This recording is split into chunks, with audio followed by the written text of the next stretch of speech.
Hello guys, welcome to Abhishek Jha classes. क्या हाल चाल है मेरे प्यारे प्यारे सेमेस्टर वन वालों, मेरे प्यारे प्यारे रसगुल्लो, क्या हाल चाल है बताओ। आज हम लोग एक नया वाला सब्जेक्ट स्टार्ट करने वाले हैं दोस्तों। उसका नाम है माइक्रो इकोनॉमिक्स। जी बिल्कुल, माइक्रो इकोनॉमिक्स। आज तक दोस्तों आपने इकोनॉमिक्स पढ़ा तो होगा, लेकिन आपको समझ में नहीं आया होगा, दिमाग में बैठता ही नहीं है। सर क्या करूं। आज दोस्तों, आज के बाद ये शिकायत आपका नहीं रहेगा दोस्तों। आज हम आपको माइक्रो इकोनॉमिक्स का सबसे पहला वाला लेक्चर बताने जा रहे हैं, पढ़ाने जा रहे हैं, समझाने जा रहे हैं। उसका नाम है दोस्तों डिमांड। सबसे पहला वाला लेक्चर ही हम लोग स्टार्ट कर रहे हैं दोस्तों डिमांड से। और आज दोस्तों कोई भी नोट से हम लोग नहीं पढ़ेंगे दोस्तों, सब कुछ लिख लिख के पढ़ेंगे। आपको सबसे पहले डिमांड के रास्ते पे लेके चलूंगा, डिमांड के गांव में लेके चलूंगा दोस्तों। डिमांड को समझाऊंगा, एक ओवरव्यू दूंगा कि डिमांड होता क्या है। किताब से नहीं पढ़ते हैं इकोनॉमिक्स दोस्तों। सबसे पहले आप लोगों को मैं ओवरव्यू दूंगा, उसके बाद किताब से पढ़ाऊंगा, उसके बाद नोट से पढ़ाऊंगा। समझ में आया। तो सबसे पहले आज हमारा मकसद क्या है। माइक्रो इकोनॉमिक्स तो सर स्टार्ट कर लिए, आप ये तो बता दो माइक्रो इकोनॉमिक्स का सिलेबस क्या है, मार्क्स डिस्ट्रीब्यूशन क्या है, कॉलेज में एग्जाम होगा या आउट सेंटर में एग्जाम होगा, ये सब सब चीज डाउट्स तो सॉल्व कर दो। जी बिल्कुल। आज हम लोग सबसे पहले लिखेंगे मकसद। तो यहां पे हम लोग लिखेंगे मकसद। मकसद का मतलब क्या होता है, देखिए मकसद का मतलब होता है कि आज का दिन में हम लोग क्या क्या करने वाले हैं, क्या पढ़ने वाले हैं माइक्रो इकोनॉमिक्स में। उस सब सब चीज के बारे में एक लिस्ट बनाएंगे। सबसे पहले आपको बताऊंगा दोस्तों सिलेबस के बारे में, कि आपके ये प्यारे प्यारे सब्जेक्ट, ये भोले भाले माइक्रो इकोनॉमिक्स वाले सब्जेक्ट जो आपको बिल्कुल भी पसंद नहीं आया करता था, लेकिन आज से दोस्तों मैं आपको गारंटी देता हूं, 100% नहीं भाई 200% गारंटी देता हूं आप लोगों को भाई प्यार हो जाएगा इस सब्जेक्ट से। प्यार प्यार प्यार। जिस तरीके से आप निब्बा निब्बी बाबू सोना से प्यार करते हो, उसी तरीके से माइक्रो इकोनॉमिक्स से प्यार करने लगोगे आप, पक्का। ठीक है।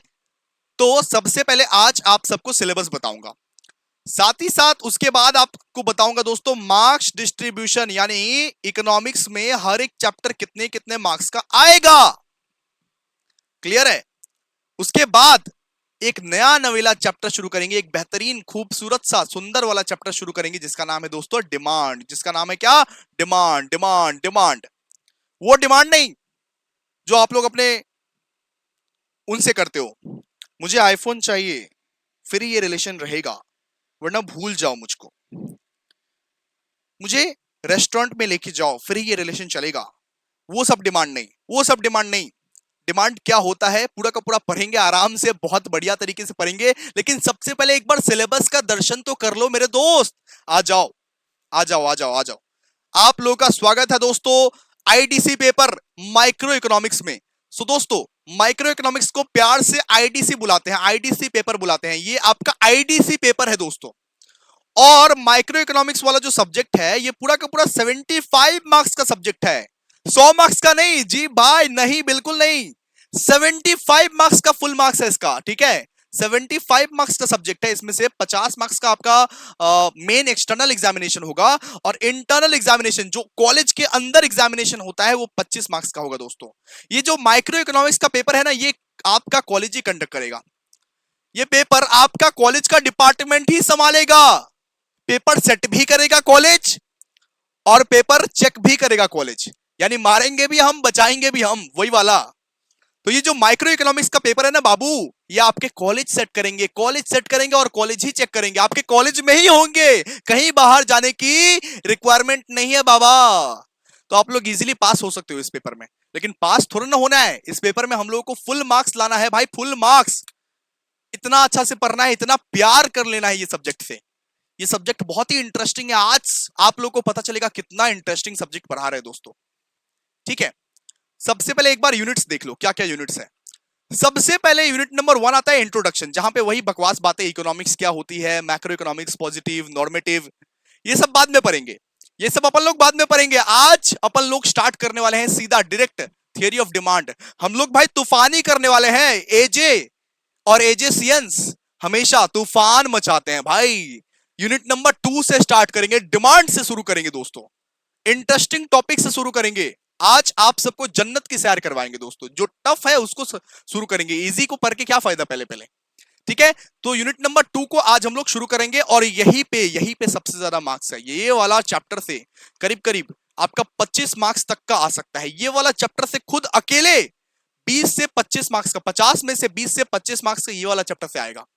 समझ रहे हो, 50 में से 20 से 25 मार्क्स का अकेला ये चैप्टर में से आएगा, सोचो। इसके बाद दोस्तों आता है थियरी ऑफ कंज्यूमर बिहेवियर। ये भी एक इंटरेस्टिंग चैप्टर है। जैसे जैसे हम लोग आगे आगे बढ़ते जाएंगे वैसे वैसे आपको इंटरेस्टिंग आने लगेगा। इसके बाद दोस्तों theory of production and cost, ये भी इंटरेस्टिंग चैप्टर है। इसके बाद रेवेन्यू एंड मार्केट। तो 5 यूनिट है, पूरा का पूरा फुल मार्क्स है 75, इसमें से 25 तो इंटरनल वाला और 50 मार्क्स का मेन एग्जाम। बस आपको इतना प्रिपेयर करना है दोस्तों, बस आपको इतना प्रिपेयर करना है। सर क्या बोल रहे हो सर, इतना ही? बहुत ज्यादा है ये तो बहुत ज्यादा है सर, कैसे करेंगे? मैं हूं ना। क्यों टेंशन ले रहे हो आप लोग, क्यों टेंशन ले रहे हो, क्यों टेंशन ले रहे हो? टेंशन भूल जाओ, बस जितना मैं पढ़ा रहा हूं उतना पढ़ लो, काम बन जाएगा तुम्हारे। जितना मैं पढ़ा रहा हूं, जितना मैं पढ़ा रहा हूं उतना पढ़ लो, काम बन जाएगा प्यारे प्यारे सेमेस्टर 1 वालों। और अगर अभी तक भी आपने एडमिशन नहीं लिया सेमेस्टर 1 के कोर्सेज में, ये डेमो चल रहा है, ये हमारा डेमो वीडियो चल रहा है दोस्तों। कुछ और डेमो चलेंगे, इसके बाद हम लोग अपने एप्लीकेशन में, अभिषेक झा क्लासेस के एप्लीकेशन में हम लोग शिफ्ट हो जाने वाले हैं। तो अगर अभी भी आपने ज्वाइन नहीं किया सेमेस्टर 1 के कोर्सेस, तो 6291137153 पे फटाफट दौड़ के जल्दी मैसेज करो, अपना स्लॉट बुक कर लो। और 991 में ऑल सब्जेक्ट, भाई ऑल सब्जेक्ट सिर्फ 991 रुपए में तुमको मिल जा रहा है। क्या चाहिए और, बच्चे की जान लोगे क्या? सारा का सारा सब्जेक्ट, सातों के सातों सब्जेक्ट हम इसी इंटरेस्टिंग वे में, इसी एनर्जी में पढ़ाएंगे दोस्तों। और जोश, हाउ इज द जोश, क्या हाल चाल, कैसे हो तुम्हारे? जोश, जोश है ना भाई, जोश हमेशा हाई रखने का। चलो आ जाओ, चलो आ जाओ, शुरू करते हैं। सर सर शुरू कीजिए, बहुत हो गया। तो डिमांड को एक तरह से क्रिएट किया जाता है, एक तरह से एक्सप्रेस किया जाता है। एक तरह से क्रिएट किया जाता है, एक तरह से एक्सप्रेस किया जाता है, ठीक है। तो डिमांड इज क्रिएटेड बाय, मान लो कि हमको एक कैलकुलेटर का डिमांड करना है, मान लो हमको एक कैलकुलेटर खरीदना है, तो उसके लिए 3 चीज होना जरूरी है दोस्तों। डिमांड कैसे क्रिएट होता है? ओए, डिमांड कैसे क्रिएट होता है बताओ जल्दी। डिमांड क्रिएट होता है 3 चीजों से। सबसे पहले आपके पास डिजायर होनी चाहिए, सबसे पहले आपके पास इच्छा होनी चाहिए। अगर आप कुछ चीज खरीदना चाहते हो, अगर मैं ये फोन खरीदना चाहता हूं, मैं ये वन प्लस का फोन, मैं हाँ हाँ भाई मैं सोअप कर रहा हूं, ठीक है भाई सोअप कर रहा हूं, मैं ये वन प्लस का फोन खरीदना चाहता हूं, तो सबसे पहले क्या होना चाहिए मेरे पास? डिजायर। सबसे पहले मेरे पास क्या होना चाहिए? डिजायर होना चाहिए। डिजायर का मतलब क्या होता है? डिजायर का मतलब होता है इच्छा। मेरे पास होना चाहिए इच्छा। तो लिखिए, demand is created by Dzire. दूसरा मेरे पास क्या होना चाहिए? दूसरा मेरे पास होना चाहिए एबिलिटी। मेरा पॉकेट में 5 रुपए नहीं है और मैं सोच रहा हूं वन प्लस खरीदूंगा, कैसे क्या खरीद पाऊंगा? बिल्कुल नहीं सर, आपकी तो एबिलिटी नहीं है, आपकी तो औकात ही नहीं है सर, कैसे खरीदोगे आप? और तीसरा होना चाहिए विलिंगनेस। जब तक मैं उठूंगा नहीं, जब तक मैं जाऊंगा नहीं शॉप में, जब तक मैं सेल्समैन को बोलूंगा नहीं, तब तक वो देगा कैसे? विलिंगनेस भी चाहिए। मान लो एक पिंटू है, एक बच्चा है, उसका नाम है पिंटू। एग्जाम्पल लेता हूं यहां पे, सुनो सुनो ध्यान से सुनो, अभी आप लोग को एकदम डीप में लेके जाऊंगा। एक प्यारा सा बच्चा है, उसका नाम है पिंटू। उसने मन में स्वप्न सजा लिए कि हमको बीएमडब्ल्यू लेना है। उसने मन में स्वप्न सजा लिए कि हमको एक बीएमडब्ल्यू गाड़ी लेना है। ओके सर, इसके पास डिजायर तो है, इसके पॉकेट में था 2 रुपए, क्या इसके पास एबिलिटी है? क्या इसके पास औकात है बीएमडब्ल्यू खरीदने का? एबिलिटी है। एबिलिटी का मतलब औकात, सीधा सीधा बात बोलते हैं हम लोग एकदम फॉर्मल तरीके से बात नहीं बोलते हैं। एबिलिटी इंग्लिश में और हिंदी में औकात बोलते हैं, सिंपल सा बात है। क्या इस पिंटू के पास औकात है कि बीएमडब्ल्यू खरीद पाए? बिल्कुल नहीं सर। सर सिर्फ इच्छा है, तो इच्छा रहने से डिमांड को क्रिएट नहीं किया जा सकता बेटा। इच्छा आप लोगों का 4 मंजिला बनाने का रहेगा, लेकिन 4 मंजिला बनाने के लिए आपके पॉकेट में पैसा रहना चाहिए। जब तक आपके पास पैसा है तभी वो बोलेगी बाबू मेरा कैसा है। समझो ध्यान से, समझो ध्यान से। तो डिमांड को क्रिएट करने के लिए 3 चीज चाहिए बेटा, 3 चीज। पहले डिमांड को क्रिएट करने के लिए आपके पास 3 चीज रहनी चाहिए। क्या क्या सर? एक डिजायर, एक एबिलिटी, एक विलिंगनेस। Dzire, ability, willingness. सबसे पहले भाई इच्छा रहनी चाहिए। डिजायर का मतलब क्या है? इच्छा। अबिलिटी का मतलब क्या है सर? औकात। विलिंगनेस का मतलब क्या है सर? विलिंगनेस का मतलब है उठ के जाना पड़ेगा, सेल्समैन को बोलना पड़ेगा, उसको दिखाना पड़ेगा, उसको पैसा देना पड़ेगा, फिरना होगा। ऐसे घर में लेटे लेटे कुछ कुछ काम होगा क्या? बिल्कुल नहीं सर। मेरे पास मान लो पैसा भी है, मेरे पास इच्छा भी है, लेकिन घर में एकदम लेटा हूं, सोया हूं, और रोज सोचता हूं कि एक फोन खरीदने जाऊंगा, लेकिन फोन खरीदने जा नहीं पाता हूं। आलसी हूं मैं, आलसी हूं मैं। तो क्या काम बनेगा? बिल्कुल नहीं सर। आपके पास तीन चीज होना चाहिए। क्या?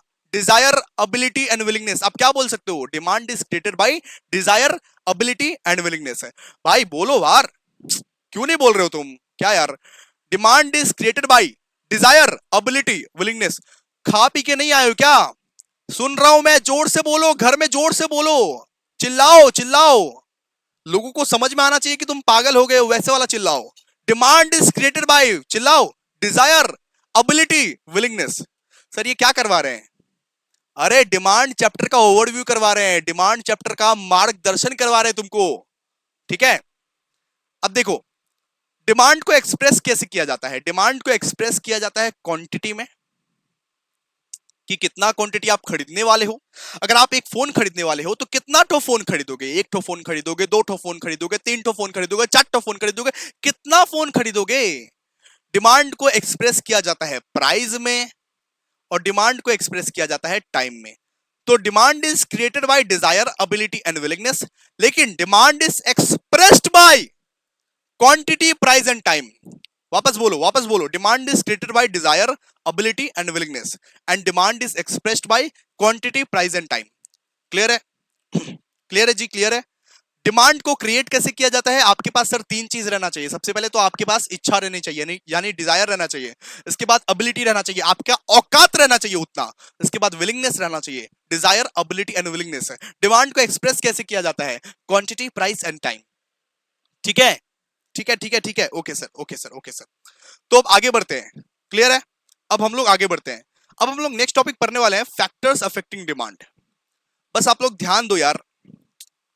ठीक है? नेक्स्ट टॉपिक हम लोग पढ़ने वाले हैं, factors affecting demand.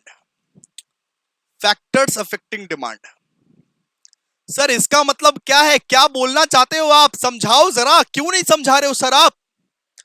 Factors affecting demand का मतलब है दोस्तों कि कौन कौन से ऐसे फैक्टर्स हैं जो डिमांड को डिस्टर्ब करते हैं, जिसके वजह से डिमांड डिस्टर्ब हो जाता है। कौन कौन से ऐसे फैक्टर हैं जो डिमांड को इन्फ्लुएंस करते हैं, अफेक्ट करते हैं, डिस्टर्ब करते हैं? समझो ना ध्यान से। कौन कौन से ऐसे बाधाएं हैं जिस वजह से डिमांड जो है वो डिस्टर्ब हो जाता है, डिस्टर्ब हो जाता है, डिस्टर्ब करके रख देते हैं डिमांड को। कौन कौन से ऐसे फैक्टर हैं जिससे डिमांड अफेक्ट होता है? तो सबसे पहला फैक्टर के बारे में पढ़ते हैं। सबसे पहला फैक्टर है दोस्तों प्राइस ऑफ द कमोडिटी। एक प्राइस की वजह से डिमांड तो डिस्टर्ब होगा ही, इन्फ्लुएंस तो होगा ही, अफेक्ट तो होगा ही। तो सबसे पहला फैक्टर है दोस्तों, सबसे पहला और सबसे important factor, price of the commodity. Oh hello, सुनो ध्यान से, प्राइस ऑफ द कमोडिटी। यानी एक कमोडिटी के प्राइस की वजह से डिमांड अफेक्ट होता है। बचपन से आप लोग पढ़ते हुए आ रहे हो, क्लास 11 12 से आप लोग पढ़ते हुए आ रहे हो कि भैया अगर प्राइस कम हो जाता है तो डिमांड जो है वो बढ़ जाता है, और प्राइस जब बढ़ता है तब डिमांड कम हो जाता है। ये पढ़ते हुए आ रहे हो ना? अगर मान लो ये कैलकुलेटर हमको पड़ा था, ये कैलकुलेटर 600 रुपए में, अगर इस कैलकुलेटर का दाम हो गया 50 रुपए, तो क्या ये कैलकुलेटर हम बल्क में नहीं खरीद के लेके आएंगे? जी बिल्कुल सर। अगर प्राइस कमा तो डिमांड बढ़ेगा। अगर इस कैलकुलेटर का दाम हो गया 2000 रुपए, तो हम ये कैलकुलेटर खरीदेंगे कभी? नहीं सर। अगर प्राइस बढ़ा तो डिमांड कम हो गया। इतना तो आप लोगों को समझ में आता है ना भाई? किसी चीज का भी प्राइस अगर कम जाता है तब हम लोग उस चीज का डिमांड बहुत ज्यादा करते हैं। एग्जाम्पल, तुम्हारी मम्मी, वेजिटेबल का दाम बढ़ गया, नहीं खरीदेंगे, नहीं खाएंगे वेजिटेबल, छोड़ो। यानी कि कम कम खाएंगे, जितना खा सकते हैं, जितना कंज्यूम कर सकते हैं उतना खाएंगे, उतना हम लोग मतलब कि कंज्यूम करेंगे। वेजिटेबल का दाम बहुत ज्यादा कम हो गया सर, बल्क में लेके आ जाते हैं मम्मी। लौकी का दाम कम हो गया सर, लौकी लेके आ जाते हैं, दिन रात सुबह शाम लौकी बनाते हैं सर मम्मी। ये क्या है? डिमांड का अफेक्ट, डिमांड मतलब कि प्राइस का अफेक्ट। ठीक है? लौकी का प्राइस एकदम 2 रुपए करके हो गया मान लो, मम्मी लोग क्या करेगी? पूरा का पूरा महीना लौकी खिलाएगी तुमको, सुबह शाम दिन रात। क्यों? क्योंकि इसका प्राइस कम है, सिंपल। ठीक है ना? तो प्राइस कमता है तो डिमांड बढ़ता है, प्राइस बढ़ता है तो डिमांड कमता है। सिंपल सा बात है, समझ में आ गया? समझे गए हो ना? बिल्कुल सर। तो यहां पे लिखो एक बार, यहां पे आप लोग लिखो एक बार। ये नोट्स बनवा रहे हैं आप लोगों को, नोट्स बनवा रहे हैं आप लोगों को, ओवरव्यू करवा रहे हैं आप लोगों को। डायरेक्टली नोट्स में, नोट से पढ़ाएंगे तो आप लोगों को कुछ समझ में नहीं आएगा। दूसरा टीचर नहीं है हम कि सर हाँ नोट से पढ़ा दिया हो गया बात खत्म, नहीं। डिमांड को समझाना है पूरा बढ़िया तरीके से, ओवरव्यू इन डेप्थ, समझो। सो देयर इज एन, यहां लिखिए, there is an inverse, inverse relationship, relationship between, between price and quantity demanded. मतलब यहां पे क्या बोला गया है? इन दोनों के बीच में इनवर्स रिलेशनशिप है सर, उल्टा रिलेशनशिप है इन दोनों के बीच में। उल्टा रिलेशनशिप मतलब क्या? जब प्राइस कम हो रहा है फिर डिमांड बढ़ रहा है, जब प्राइस बढ़ रहा है फिर डिमांड कम रहा है। तो यहां पे उल्टा रिलेशनशिप है दोस्तों, इन दोनों के बीच में क्या है? इनवर्स रिलेशनशिप है, इनवर्स रिलेशनशिप। समझ में आ रहा है? यहां पे आप लोग क्या बोल सकते हो? अदर थिंग रिमेनिंग कांस्टेंट, बाकी दुनिया जहां सब एकदम कांस्टेंट रहो, बाकी सारे के सारे फैक्टर्स जैसे थे वैसे ही रहो। बस क्या चेंज होगा? बस यहां पे चेंज होगा सिर्फ प्राइस और क्वांटिटी डिमांडेड। प्राइस और क्वांटिटी डिमांडेड सिर्फ चेंज होगा, बाकी दुनिया जहां सब सेम रहो, सब सेम रहो, सब कांस्टेंट रहो। यहां पे लिखिए other thing remaining constant, other thing remaining constant, जिसको आप लोग प्यार से क्या बोलते थे बचपन में? सेटरीज परिबास। सर ये कौन सा चाइनीज वर्ड आप लोग बोलते हो सर? चाइनीज वर्ड नहीं है, बचपन में आप लोग को पढ़ाया गया था। सेटरीज परिबास यानी कि अदर थिंग रिमेनिंग कांस्टेंट। इसका मतलब ही होता है क्या? Other thing remaining constant. दुनिया जहां, भूमंडल, कुछ भी, जो कुछ भी दुनिया में है सब कुछ सेम टू सेम रहो, बस प्राइस और डिमांड चेंज होते रहो सिर्फ। Other factors remaining constant, other factors remaining constant. Clear है? अब एक फैक्टर के बारे में तो आप लोग जान लिए, अब दूसरे फैक्टर के बारे में अब बात कर लेते हैं एक बार, ठीक है? दूसरे फैक्टर के बारे में आप बात कर लेते हैं। आप बात करते हैं प्राइस ऑफ रिलेटेड गुड्स। आइए लिखिए, पहले लिखिए उसके बाद समझाते हैं। पहले लिखो भाई, उसके बाद समझाते हैं। सबसे पहले ही समझ लोगे फिर कैसे चलेगा? Price of related good, second factor के बारे में बात करेंगे दोस्तों, प्राइस ऑफ रिलेटेड गुड्स। सो दोस्तों रिलेटेड गुड्स में दो टाइप के गुड्स आते हैं, एक सब्स्टिट्यूट, एक कंप्लीमेंट्री। एक सब्स्टिट्यूट, एक कंप्लीमेंट्री। अब समझाता हूं क्या क्या है ये सब। रिलेटेड गुड्स में दो टाइप्स के गुड आते हैं, एक आता है सब्स्टिट्यूट गुड्स, एक आता है कंप्लीमेंट्री गुड्स। मेरे प्यारे प्यारे रसगुल्लो, क्यों नहीं तुम पढ़ लिख रहे हो? लिखो ना, पढ़ो ना। मुझे लगता है कि तुम लेट लेट के लेक्चर देख रहे हो। क्यों लेटे लेटे लेक्चर देख रहे हो? आराम से फोकस से लेक्चर देखो। देखो, प्राइस ऑफ रिलेटेड गुड्स मतलब क्या होता है? एक होता है सब्स्टिट्यूट गुड्स, एक होता है कंप्लीमेंट्री गुड्स। रिलेटेड गुड्स के दो टाइप्स होते हैं, दो बच्चे होते हैं प्यारे प्यारे, एक होते हैं सब्स्टिट्यूट गुड्स, एक होते हैं कंप्लीमेंट्री गुड्स। सो सब्स्टिट्यूट गुड्स मतलब अगर वो मेरे साथ नहीं है, किसी दूसरे को पकड़ेंगे हम। अगर वो छोड़ के चली गई कोई बात नहीं, दूसरी है ना, सिंपल सा बात है, उसको क्या बोलते हैं? Substitute goods. एग्जाम्पल क्या है? T and coffee. अगर चाय नहीं मिला तो उसके बदले में क्या मिल सकता है? कॉफी। अगर घी नहीं मिला तो उसके बदले में क्या मिल सकता है? बटर।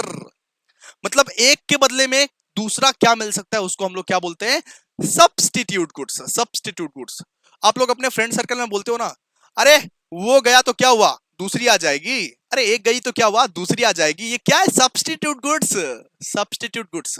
समझो, समझो ध्यान से। इसका एग्जाम्पल क्या है? एक एक करके एग्जाम्पल सुनो ध्यान से। जैसे निरमा, ये बताओ वॉशिंग पाउडर निरमा, ठीक है, इसका सब्स्टिट्यूट क्या है? Sir surf excel. सिंपल सी बात है, दाग अच्छे हैं, सर्फ एक्सेल, दाग अच्छे हैं, ठीक है।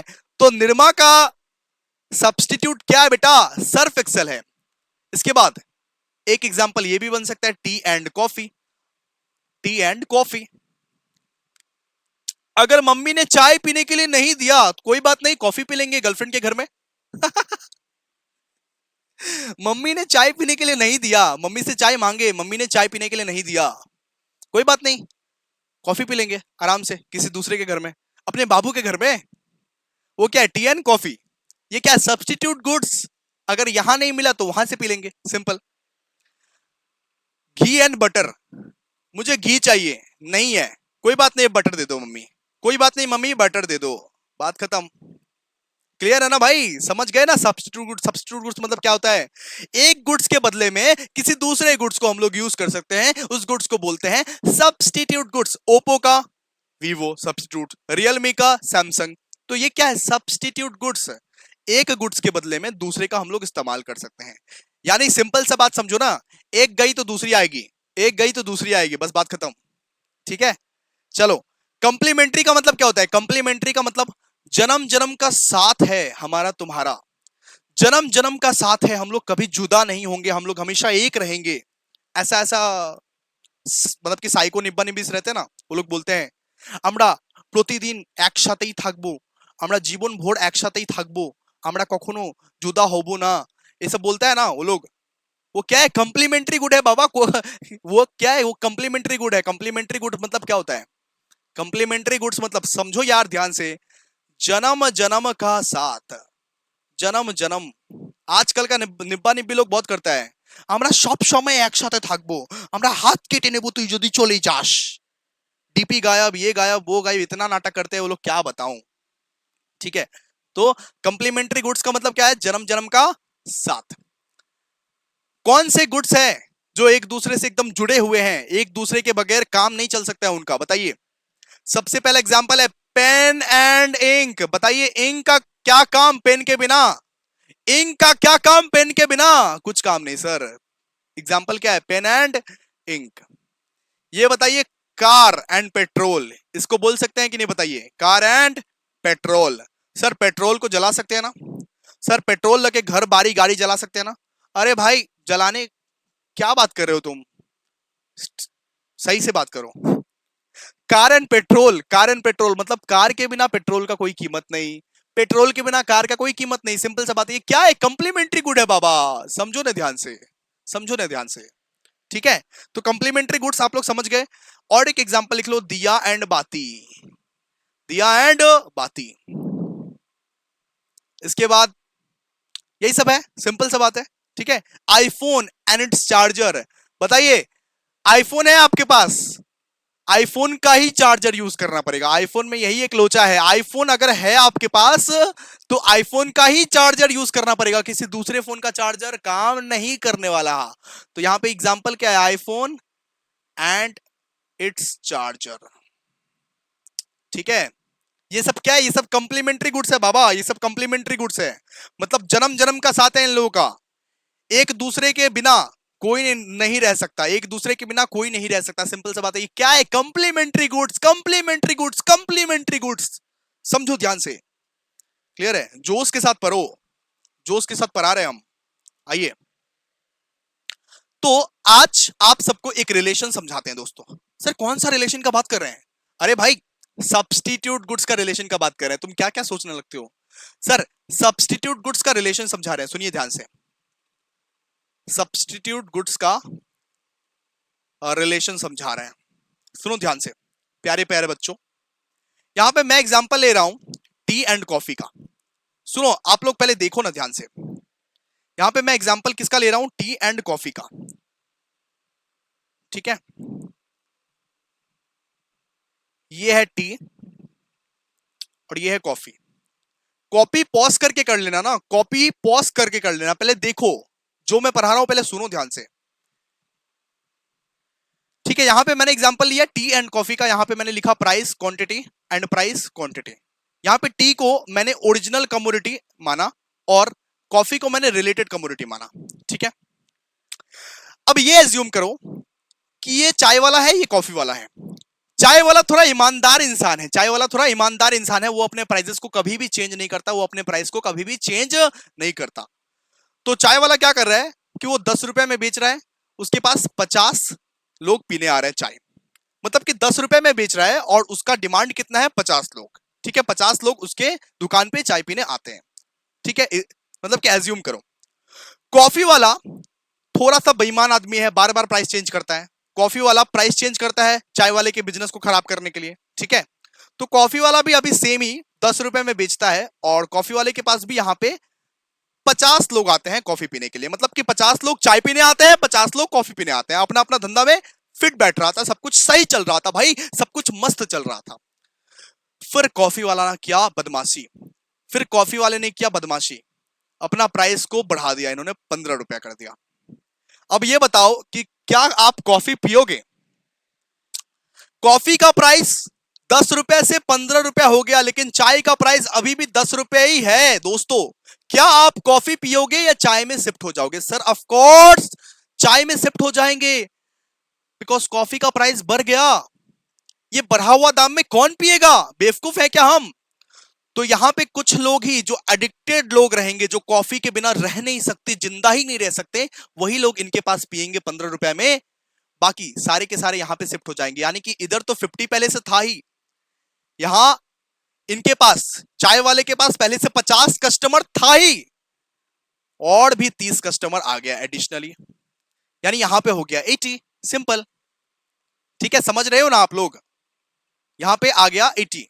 क्यों? क्या इंपैक्ट बढ़ा? क्यों? क्या हुई? क्यों क्या हुई? कॉफी वाले ने प्राइस बढ़ाया और टी वाले का डिमांड बढ़ गया। कॉफी वाले ने प्राइस बढ़ाया, टी वाले का डिमांड बढ़ गया। सिंपल से बात है। इसकी यही रिलेशन है सब्स्टिट्यूट गुड्स में। क्या होता है? डायरेक्ट रिलेशनशिप रहता है, डायरेक्ट रिलेशनशिप, डायरेक्ट रिलेशनशिप। ठीक है, अब देखो कॉफी वाले ने फिर क्या किया। कॉफी वाले ने बोला कि धंधा चौपट हो रहा है, एक काम करता हूं 5 रुपया कर देता हूं चाय को, कॉफी को 5 रुपया कर देता हूं। अब जब उसने अपना प्राइस को घटाया, जब उसने अपना प्राइस को घटाया, तो चाय वाले का डिमांड यहां से कम हो गया। इनके पास डिमांड आ गया 80, इनके पास अब 20 ही रह गया। जो चाय एडिक्ट है सिर्फ वो लोग रह गए। समझ में आ रहा है ना आप लोगों को? समझ में आ रहा है ना आप लोगों को? बिल्कुल। तो यहां पे आप लोग क्या देख सकते हो? यहां पे आप लोग ये देख सकते हो कि जब कॉफी वाले ने प्राइस को बढ़ाया, जब कॉफी वाले ने प्राइस को बढ़ाया, तब चाय वाले का डिमांड बढ़ गया, और जब कॉफी वाले ने प्राइस को घटाया, तब चाय वाले का डिमांड घट गया। यानी डायरेक्ट रिलेशनशिप है दोस्तों, डायरेक्ट रिलेशनशिप, डायरेक्ट रिलेशनशिप है। एक बार आप नीचे में लिखो, सब समझाता हूं, सब समझाता हूं, एक एक करके सब समझाऊंगा दोस्तों, सब पूरा का पूरा समझाऊंगा। ठीक है, लिखो, ये रिलेशनशिप को मैं समझाता हूं, सुनिए ध्यान से। एज द, इस रिलेशनशिप में हम लोग बस यही देखिए कि as the price of related commodity, as the price of related commodity, related commodity increases, increases the demand for original commodity, the demand for original commodity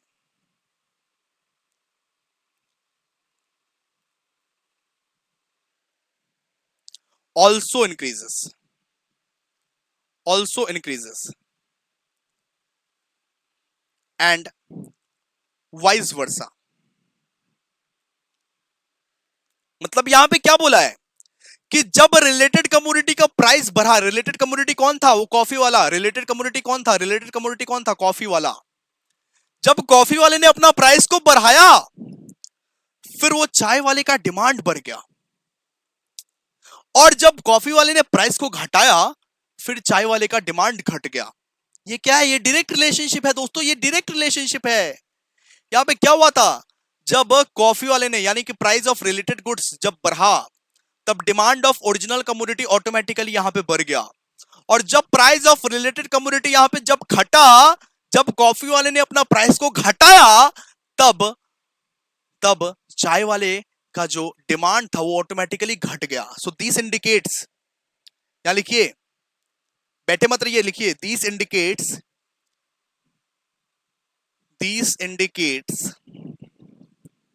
there is a there is a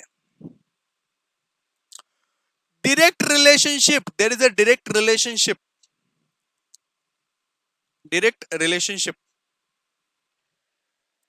between between price of related commodity and demand of original commodity in substitutes in substitutes.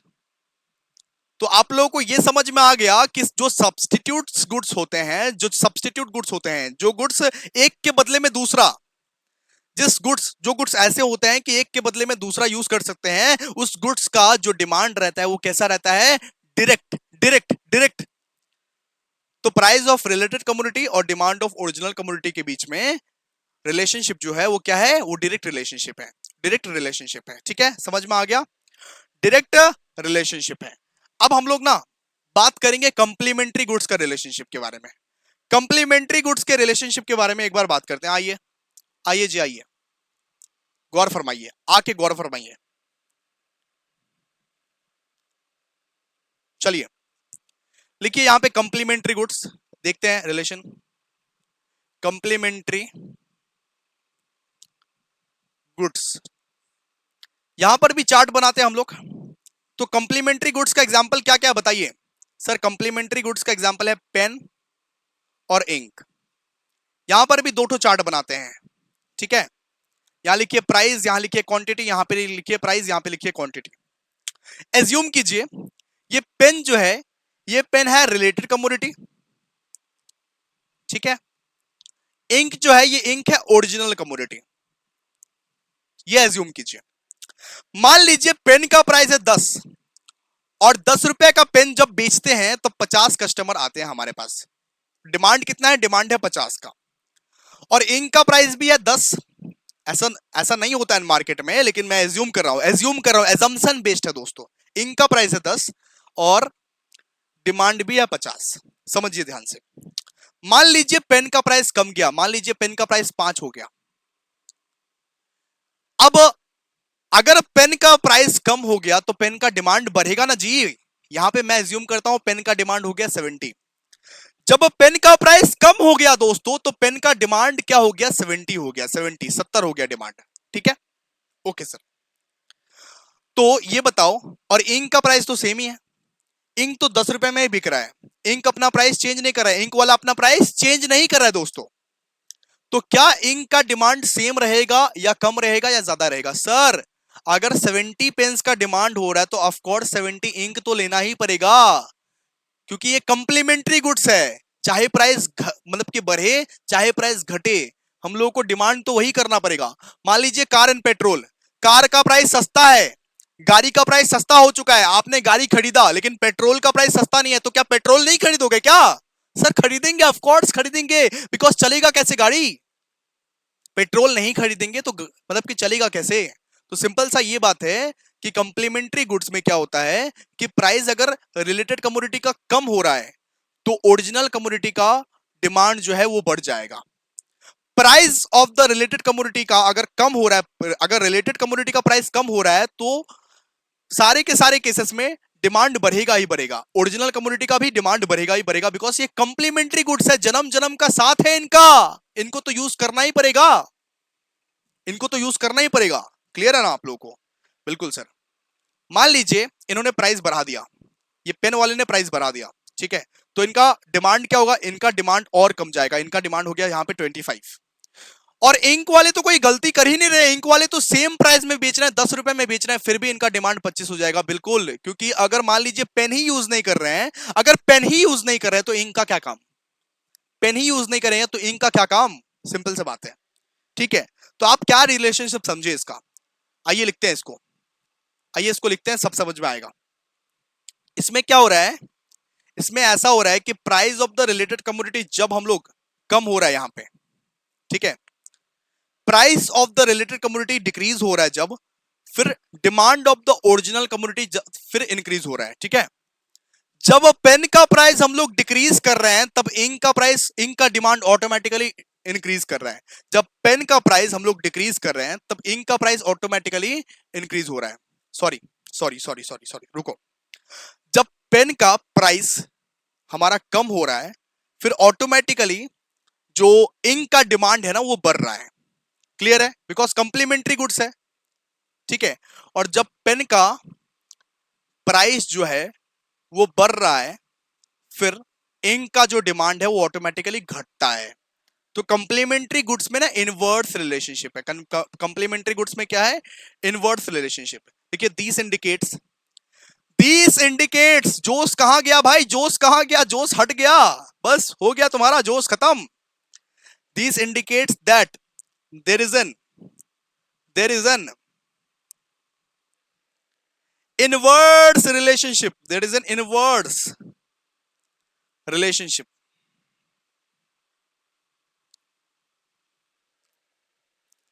between price of related commodity and demand of original commodity in complementary goods, in complementary goods। ठीक है जी, समझा? समझ में आयो तुम लोगों को? बिल्कुल सर, बिल्कुल बिल्कुल बिल्कुल sir.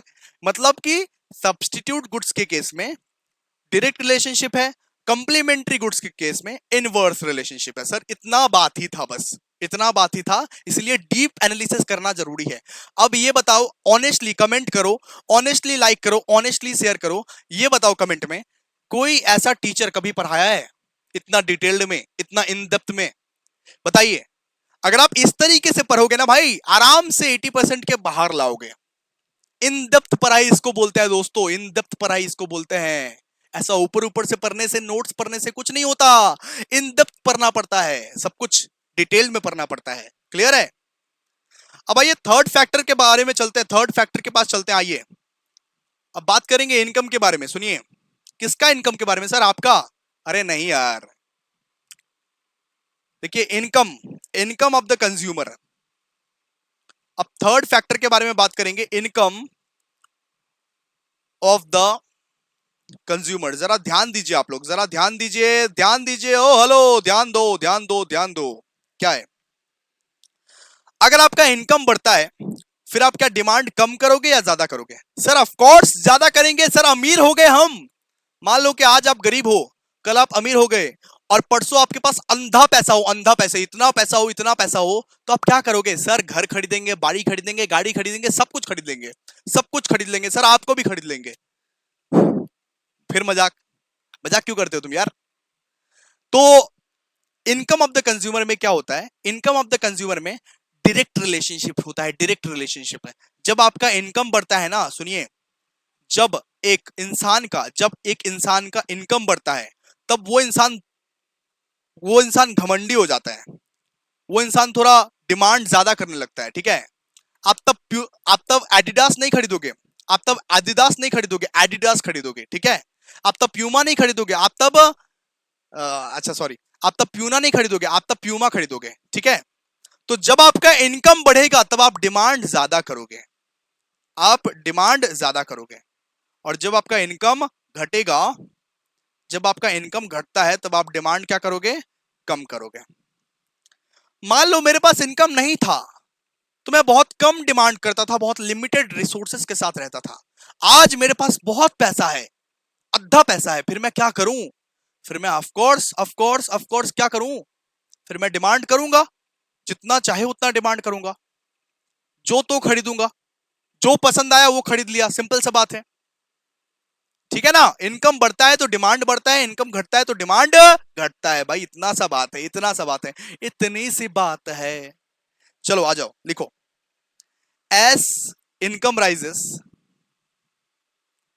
S income rises, demand also rises, demand also rises, and vice versa. Vice versa मतलब क्या? उल्टा। इनकम अगर कम होगा तो डिमांड कम होगा, इनकम बढ़ेगा तो डिमांड बढ़ेगा, सिंपल। ठीक है? समझ में आ गया आप लोगों को? इनकम के बारे में समझ में आ गया? सो यहां पे आप लिखिए, this indicates, this indicates that that there is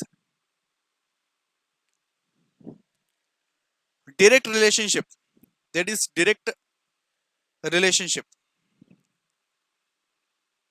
relationship between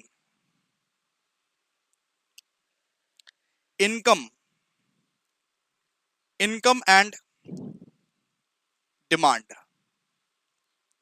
ठीक है, इसका मतलब क्या है? इसका मतलब इनकम और डिमांड के बीच में एक डायरेक्ट रिलेशनशिप है, एक डायरेक्ट रिलेशनशिप है।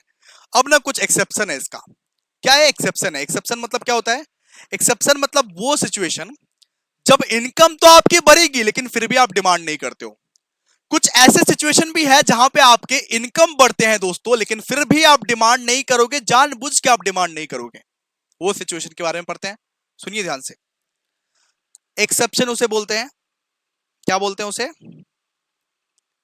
एक्सेप्शन। ठीक है, आइए एक बार पढ़ते हैं इसको। एक्सेप्शन, एक्सेप्शन क्या है?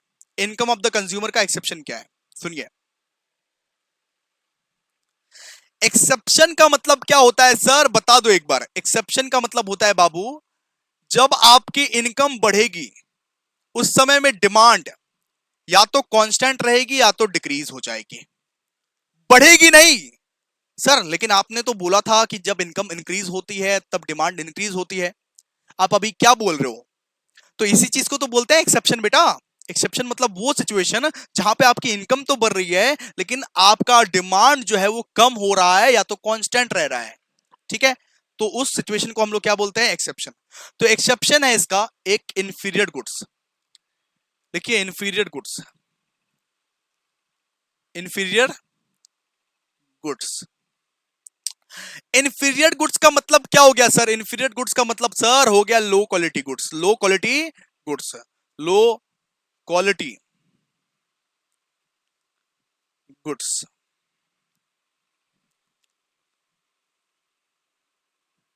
तो इंफीरियर गुड्स का मतलब क्या हो गया? Low quality goods. क्लियर है इतना?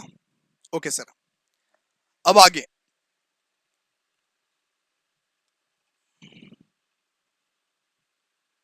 नेसेसिटीज। सो इनकम में ना दो ठो मतलब कि इन्फेक्शन होते हैं, एक्सेप्शन होते हैं। सुनो, एक होता है इंफीरियर गुड्स, एक होता है नेसेसिटीज। इंफीरियर गुड्स का मतलब क्या होता है कि जब आपका इनकम बढ़ता है दोस्तों तब आप लो क्वालिटी गुड्स नहीं खरीदते हो। सोच के देखो एक बार, आपका इनकम बढ़ गया, आपके पास अद्धा पैसा है, आपके पास बहुत पैसा है, तब क्या आप लो क्वालिटी गुड्स खरीदने जाओगे क्या? आप तब प्यूमा खरीदोगे, आप तब, या मतलब कि प्यूना खरीदोगे? बताओ, आप तब प्यूमा खरीदोगे। आपका मान लो इनकम बढ़ गया, आपके पास बहुत पैसा है मान लो, आप तब ये प्यूना खरीदोगे या प्यूमा खरीदोगे? बताओ। सर ऑफ कोर्स प्यूमा खरीदेंगे, बहुत पैसा है अपने पास। ये बताओ आप तब आदिदास खरीदोगे या एडिडास खरीदोगे? Sir of course sir Adidas खरीदेंगे। आप बताओ तब, मतलब कि बिल्सेरी खरीदोगे या बिस्लेरी खरीदोगे? सर बिस्लेरी खरीदेंगे, सिंपल सा बात है सर, बिस्लेरी खरीदेंगे, बहुत पैसा है अपने पास।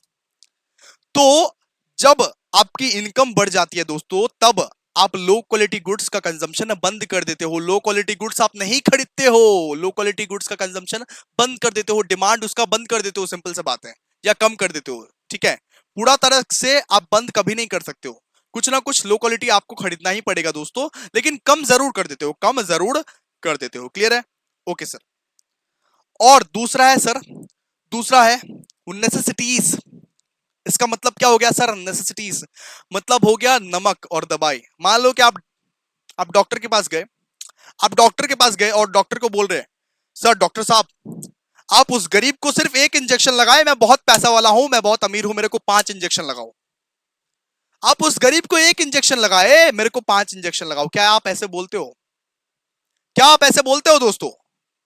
आप उस गरीब को 5 वो टैबलेट दिए, हमको 10 टैबलेट दो क्योंकि मैं अमीर हूं, हम डबल खाएगा। फिर तो आप बेवकूफ हो, सिंपल सा बात है। ठीक है, तो सिंपल सा बात है, क्या जब आप अमीर हो जाते हो तो मम्मी को बोलते हो, मम्मी अपन लोग अमीर हो गए हैं यार, अब ज्यादा ज्यादा करके नमक दो, सब्जी में ज्यादा करके नमक दो, सिंपल सा बात है, सॉल्ट दो, सॉल्टी सब्जी बनाओ, ऐसा बोलते हो क्या? नहीं, कुछ चीज का जो कंजम्पशन है जैसा पहले था वैसे अभी भी रहेगा। पहले जब आप गरीब थे तब जैसा कंजम्पशन था वैसे ही अभी भी रहेगा दोस्तों। इसको बोलते हैं नेसेसिटीज। ये क्या है? एक्सेप्शन। ये एक ऐसा एकमात्र एक्सेप्शन है दोस्तों जहां पे इनकम तो बढ़ रही है लेकिन डिमांड वैसे का वैसा ही है। डिमांड ना बढ़ रहा है ना कम रहा है, सिंपल, मोर और लेस रिमेन सेम। क्लियर है? तो सबसे पहला एक्सेप्शन क्या है? सबसे पहला एक्सेप्शन है इंफीरियर गुड्स, यानी लो क्वालिटी गुड्स का आप कंजम्पशन बंद कर देते हो। दूसरा एक्सेप्शन क्या है सर? दूसरा एक्सेप्शन है मतलब कि नेसेसिटीज, जैसे कि नमक, दवाई, नमक और दवाई, ठीक है, इट रिमेन्स, इट रिमेन्स मोर और लेस सेम। तो आई होप आप लोग को समझ में आया होगा आज का लेक्चर। भाई बहुत ही इंटरेस्टिंग वे में पढ़ाया हूं, शायद ही ऐसा कोई पढ़ा सकता है। मैं खुद की तारीफ नहीं कर रहा हूं, लेकिन आप लोग कमेंट में जरूर कीजिएगा तारीफ, ठीक है? बताइए कि कैसा लगा आप लोग को, आप लोग को इकोनॉमिक्स समझ में आ रहा है या नहीं समझ में आ रहा है, इंटरेस्टिंग लग रहा है या नहीं लग रहा है, बताइए। So thank you so much, मिलते हैं नेक्स्ट वीडियो में, तब तक के लिए bye, thank you so much.